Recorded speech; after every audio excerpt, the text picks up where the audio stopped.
The nail fell for the amulet laying against his chest. "Who are you?"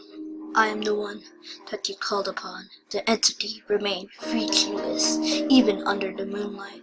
A black arm extended from the darkness that enveloped the being, and it brushed a finger against the amulet hanging from the nail's neck.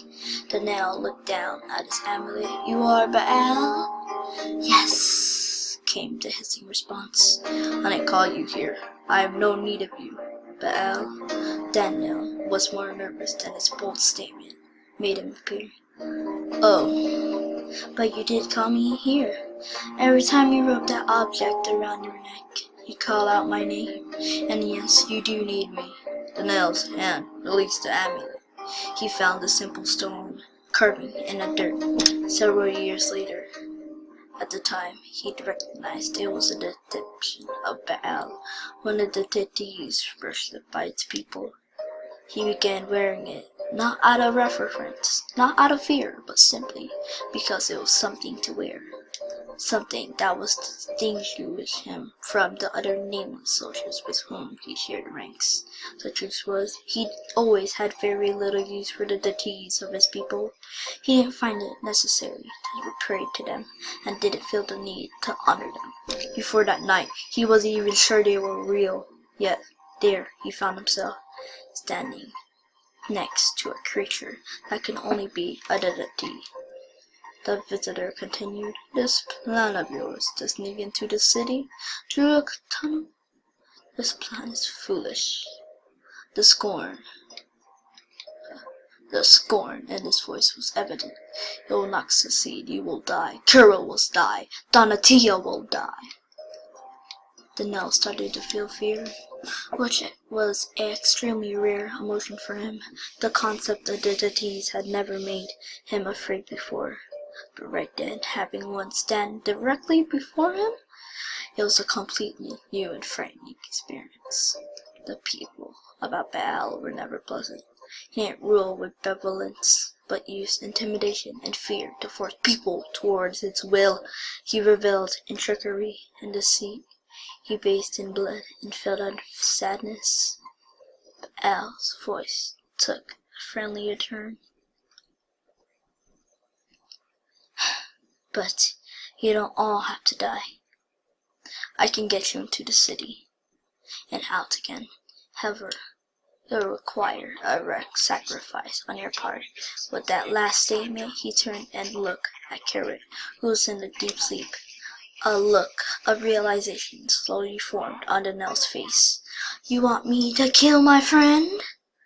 "I want his heart!" The hissing voice had returned. "You will look him in the eye. Then you cut him to and rip it out of his chest.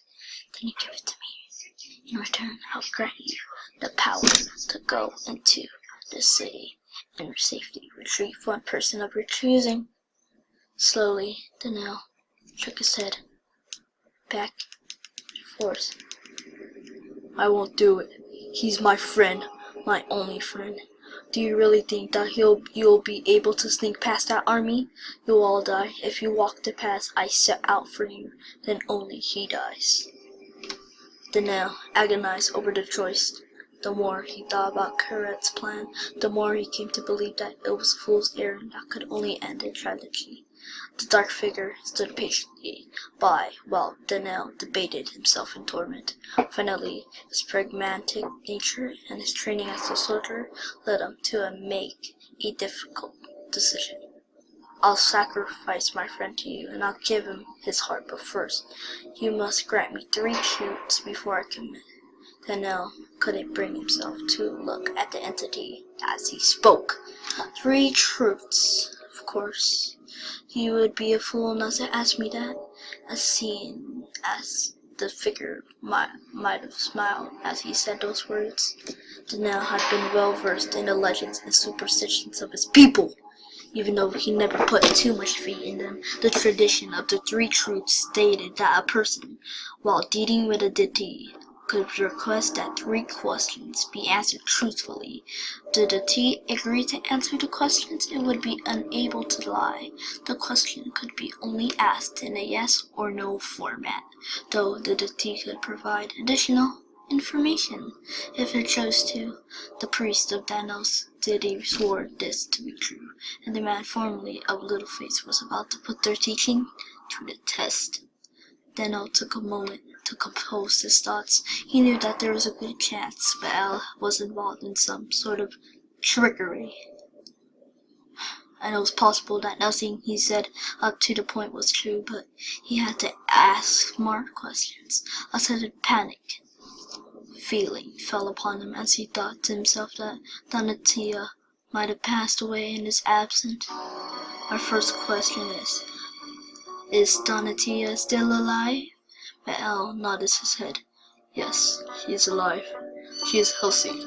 She's in your home, yearning for you. Danelle was relieved at the answer and pleasantly surprised at the extra information Baal had provided. My second question: were you honest when you said you'll provide me with the ability to enter the city and safely leave with Donatia? Again, Baal nodded.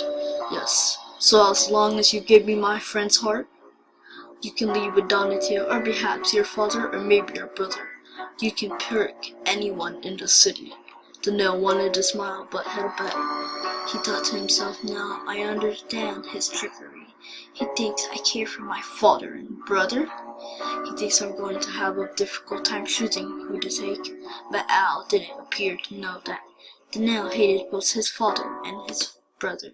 His father was the one who'd ripped him away from his mother and sold him into the army.